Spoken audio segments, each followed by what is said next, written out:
Sadnam. So forgiveness is a necessary step on the spiritual journey. I remember talking to a woman a while back about forgiveness, and she cut me off and said, "Oh yeah, I've done all that forgiveness work. I did that 5 years ago. I'm through with it. I'm finished." And then after that statement, she proceeded to tell me about the story of how she was betrayed by this man 10 years ago, and started listing off all his negative qualities, and creating this fervor inside of her, creating this anger inside of her about how wrong he was and what a helpless victim she was. And then she said, and I hope he got what he deserved. I heard a couple years ago he lost all his money. She says this gleefully. But you know what? I moved on. I forgave him. So the truth is that she hadn't moved on. This is called pretend forgiveness. This is the ego mind's version of forgiveness. If you're still telling those same old stories over and over again, and it's bringing up negative emotions and negativity for you, then you haven't moved on. You haven't truly forgiven. So not only is forgiveness about letting go of the past, but it's also releasing you from a mind-made prison. It's releasing you from a mind-made prison. Because when you don't bring true forgiveness into your life, it creates a distorted perception of reality. Where everybody is like, everyone is wants to take advantage of me. I'm going to become victimized again. I better keep my guard up. The ego says, you better keep that story alive, else that's going to happen to you again. So this creates a very dark vision of the world created by the ego. And this is where the ego wants you to stay, in this consciousness of pain and suffering and separation, and feeling separate from other people, feeling separate from the world, feeling separate from the oneness that's all around us. So to truly forgive, you must go deep inside you, because it really has nothing to do with that other person. It's more to do with you, because you're the one that's carrying the past. So the ego wants you to stay and cling to these angry feelings. It's safe. I feel energized. I feel powerful when I'm angry.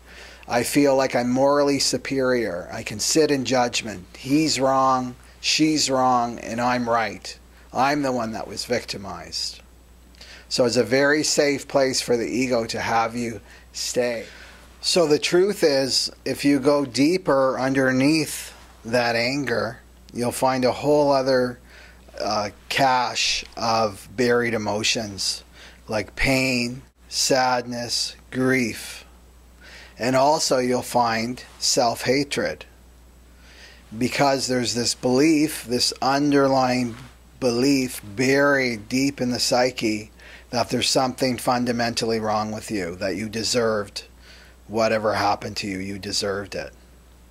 So you may be feeling the stirrings of the ego right now, like resisting these words.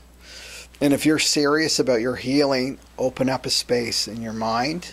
Okay, open up the space of the possibility that this could be true for you. So in order to truly forgive and bring forgiveness into your life, you must be in truth. So you must be able to speak the truth of your hurt and pain. And if you've ever been part of a healing circle and you've listened to someone speak authentically their story for the very first time, it's very, very powerful. It's very, very healing for the individual and the group.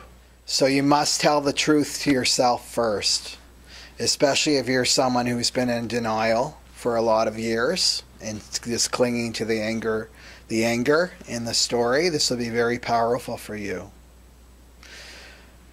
So to not forgive is keeping you from your soul's purpose.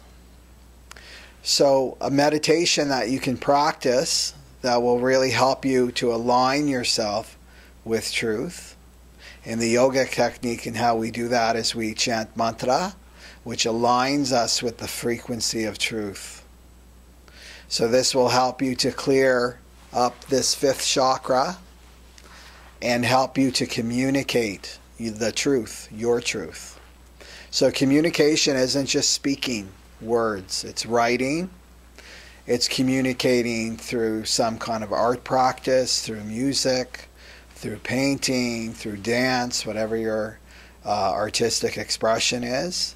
This will clear this for you. So the link is above my head for this. So here's a reframe. I love reframes. Whenever you feel bitterness and negativity, like that story's coming up for you, then this is a signal that you're not stepping forward on your soul's journey. And also, if you start to have negative thoughts about someone, stop yourself and know the truth is that those thoughts are not you. Those thoughts are coming from the mind and the ego, and they're not you. So you claim your identity, which is I am the light of God. That's all you have to say out loud or mentally vibrate that. I am the light of God, and these thoughts do not belong to me. And then send that person light and love. So give this gift of forgiveness to yourself.